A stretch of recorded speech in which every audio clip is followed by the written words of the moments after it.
1125 can properly be called son of 1053. You know, last year the voters said, for the 4th time, we want to make it tougher for you to take more of our money. And certainly what got most attention was the 2/3 requirement for raising taxes. And they found ways to get around that, but by and large it held pretty firm. We did a pretty good job of, I think, shutting down the idea of raising taxes as a first resort. It became a last resort. And I think the taxpayers should feel really good that they voted for it, because if you hadn't, we all would have been targeted from this legislative session. It really would have been a debate over which taxes do we increase, rather than should we raise taxes at all. And so because of that initiative, the 2/3 requirement, I think, did an extraordinarily good job. We plan on next year doing an initiative to resurrect the 2/3 because it turns out we have to pass these things every 2 years to make sure that they can't get around it. It's not fair, it's not right. You would think 4 times from the voters, and the last time was 64%, would end the debate, but there's an ever-present desire for higher taxes, and so that's that aspect of the initiative. Second half of the initiative talks about fee increases. And we said with fee increases, we just want the legislature to take a recorded vote on a fee increase. Simple majority vote. They found this to be an outrageous requirement. How dare you? We're so busy. We're so busy down here in Olympia, making so many important decisions. These kind of fee increase decisions, let's let the state agencies kind of decide that stuff on their own.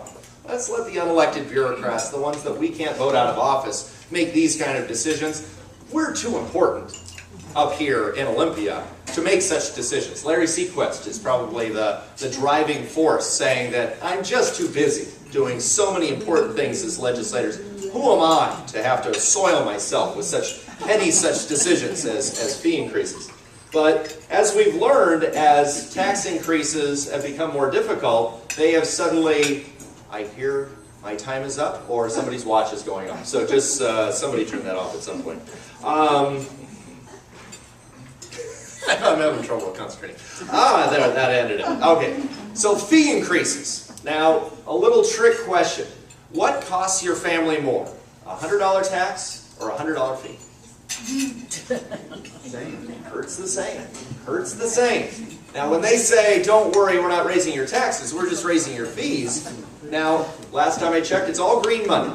It's all the same money coming from the family budget. And so when they start saying, don't worry, we didn't raise your taxes, but yeah, we went on a fee craze binge, we have to start adding up all these various fees. And what we were asking for is, I think, something that is really the founding of our country. You know, the idea of taxation with representation. That they shouldn't be able to raise our taxes without, or take more of our money without us being able to vote them out of office if we don't like the decision they made. It is by definition taxation without representation if you let the unelected bureaucrats in these state agencies make these decisions. And what this does is it sets up a really horrible situation where you're upset that they've raised a toll, for example, and you go to your representative, Larry Sequest. My toll has just been doubled. My toll has just tripled. And you go, well, don't blame me. Wasn't me. I didn't do anything. I never voted for a bill that raised your tolls. It was those guys over there and the Transportation Commission that ended up making that decision. Don't blame me. Don't vote me out of office. I'm not accountable. But of course, he's the one who gave them the authority to make that decision. But he's able to wipe his hands clean when they actually make the eventual decision and say, well, I never thought they'd do something like that. That just really surprised me. I'm going to send a very angry letter to the Transportation Commission. So you keep electing me, and I will continue to represent you on these important decisions. Our initiative is about accountability that says if you're going to impose a toll, increase a ferry fare, do anything like that, all we're asking you to do is to vote in a recorded vote on a bill. Just like every other bill that's down there. County councils, city councils, they all vote on fee increases, but somehow our state legislators, these incredible, brilliant people, just don't have time for such petty decisions as that, they would argue. And our belief is that there's no decision that government makes that has more an impact on our lives is their ability to take more of our money. and especially during tough economic times. And so I don't think it's too much to ask our elected officials that if they believe that taking more of our money is necessary, that they sign on the dotted line and that they defend that decision at an election. I don't think that's too much to ask. But there's another aspect, and so what Initiative 1053 did was it said you have to take a recorded vote on fee increases. In theory, that initiative should have been in effect for the next 2 years. We shouldn't have had to worry over the next 2 years. They would have to abide by that decision. Yet Larry Sequest led the charge to simply re-empower Gregoire's Transportation Commission to now set tolls from now on. Now, our initiative said you couldn't do that, but they went ahead and did it anyway. And so our follow-up initiative, Initiative 1125, which if you could have one petition sheet go to each table. And like Nancy Pelosi said, you have to get this thing on the ballot to find out what's in it. No, I'm kidding. The initiative we're talking about, hopefully will earn your signature, but the idea behind it is Son of 1053. The voters voted, we want you to take a recorded vote on fee increases. Larry Sequest led the charge to say, no, we're going to let the unelected bureaucrats make the decision on whether or not there's going to be tolls. Our initiative brings it right back again and says, no, you keep pushing this hot potato off to the bureaucrats. We think it needs to be our elected representatives that make this decision. He said that the policy that he advocates, letting them do it, is better democracy. Better democracy. I really thought long and hard when I saw that he thought it was a better democracy to let unelected officials decide how much the government is going to take from your family. That it's better to have people that you can't vote out of office making those kind of decisions because they're not going to do it for political reasons. They're completely cut off from the idea of politics. The members of the Transportation Commission are all handpicked by Governor Gregoire. They're all her people.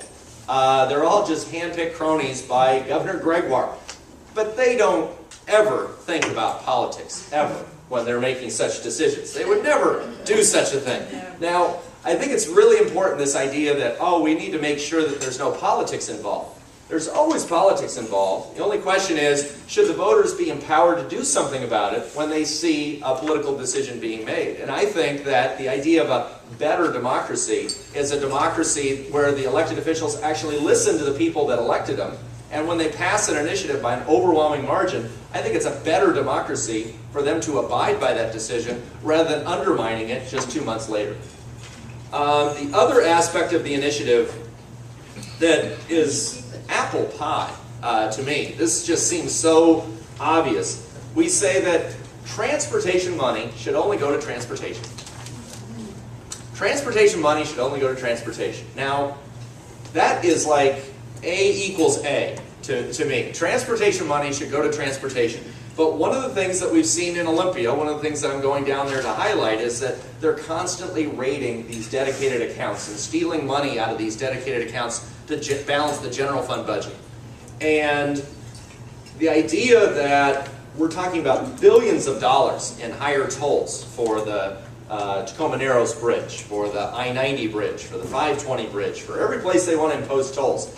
Is it completely outside the realm of possibility that maybe, just maybe, this $1 billion sitting in a bank account waiting to pay for this project, maybe Olympia might look at that money and say, you know what, it's an emergency. It's an emergency. We desperately need this money. It's a one-time thing. It's a one-time thing. It's temporary. We're just going to do this one time and steal that money and use it for something else. The initiative says transportation money has to go to transportation. It's all you can use it for. We think that that is incredibly important when they are in this habit of raiding these dedicated accounts. You think these transportation projects are expensive now? Imagine how expensive they'll be if they can just steal the money away from it. And then they'll say, oh, we're a couple billion short. We need to raise the tolls to pay for your project. Well, you wouldn't have to raise the toll if you hadn't stolen the money when you did that transfer, when you did that raid, when you did, I guess in Olympia they call it a sweep. They sweep the money out of these accounts. Well, we want to make sure that our transportation dollars stay for transportation. Now, I think in this economy, we're having a tough enough time keeping up with our existing burdens, yet they're intent on making those burdens even higher. And our initiative doesn't say that they can't do these things, that they can't impose a toll. It just says, if you're going to impose a toll, don't steal the money and go use it for something else. Actually keep it toward transportation and take a recorded vote so that we know who it was that ended up doing it to us. I mean, for us. But then we say that tolls should be project specific.